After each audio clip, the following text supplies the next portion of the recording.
Hey everyone, Cassius here, welcoming you back to the Shakespeare Minute. Today, on the Villains Countdown, we have villain number 16, Leontes from The Winter's Tale.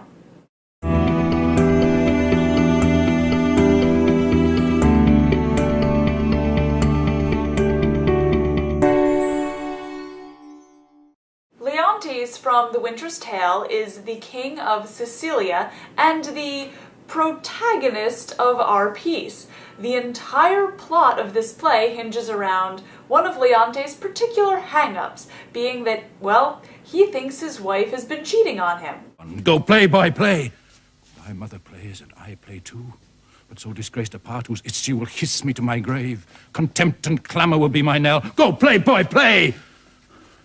There have been, or I am much deceived, cuckolds ere now. And many a man there is, even at this present now, as I speak this, holds his wife by the arm and little thinks she has been sluiced in's absence, and his pond fished by his next neighbour, by Sir Smile, his neighbour. This paranoia, spoken rather bizarrely in front of his young son Mamilius, might be somewhat legitimized if his wife in fact was cheating on him. However, in the grand tradition of many characters in Shakespeare who believe this, he is entirely incorrect. She hasn't been cheating on him, he just conjured this up out of nowhere. So, he's wrong. Now, you can be wrong in Shakespeare, for sure. Mr. Ford in The Merry Wives of Windsor is wrong, and it's more of a comic piece than anything too sinister.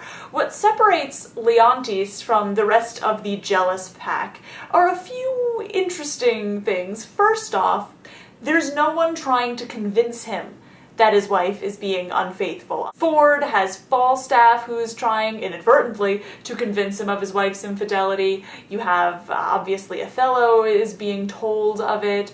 Posthumus from Cymbeline is the same way.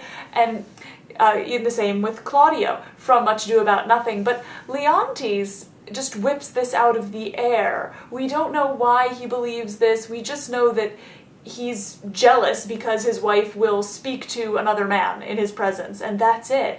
So that separates him first off from the others, and that's why he's further up than any of those other guys on this list in terms of villainy.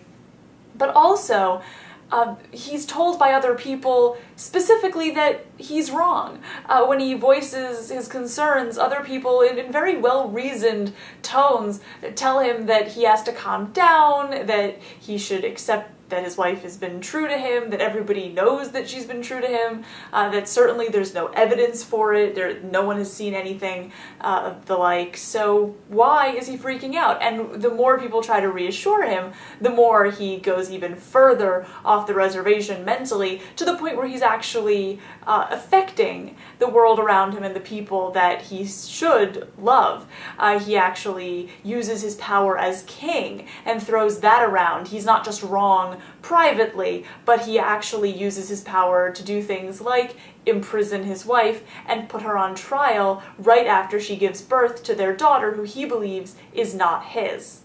At this point, he has gone way above and beyond the call of duty in terms of undue suspicion. However, he goes even further. He so desperately wants to prove that he's right that he actually sends out to an oracle to say that his wife has been unfaithful. What does the oracle say?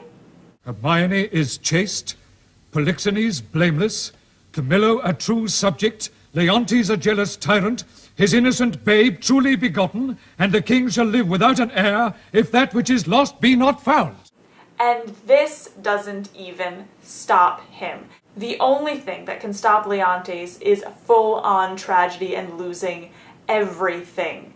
That's it. He whips this frenzy out of the air, wrecks the entire court, loses his family, his friends, and everyone, and needs to spend 16 years repenting what he's done. Now, he does repent, as many of these jealous types do after realizing that they've destroyed that which they should rightly love.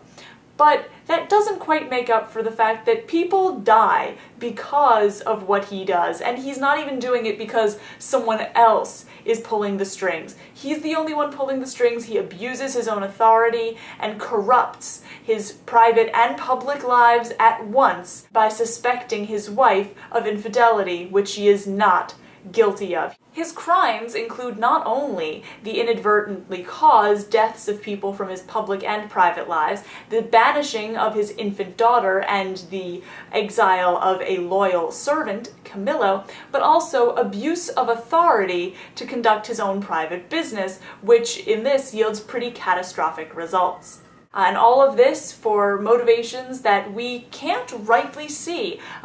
Jealousy, yes, but we're not really sure where it sprang from because he doesn't really articulate a motive. He just comes in the middle of this frenzy, so he's very hard to justify, which is why he ends up so high on this list, even though he is fairly repentant by the end. So with that, we round out the look at villain number 16, Leontes from The Winter's Tale.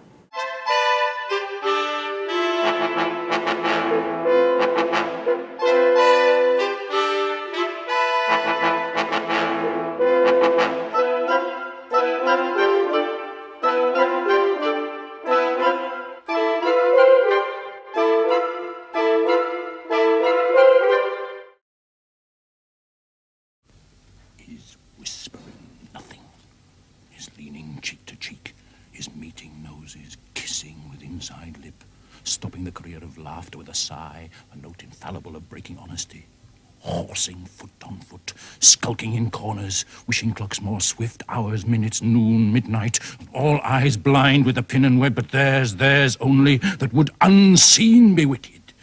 Is this nothing? Why then, the world and all that's in't is nothing. The covering sky is nothing. Bohemia is nothing. My wife is nothing. No, nothing have these nothings if this be nothing. Good my lord, be cured of this diseased opinion and betimes, for 'tis most dangerous.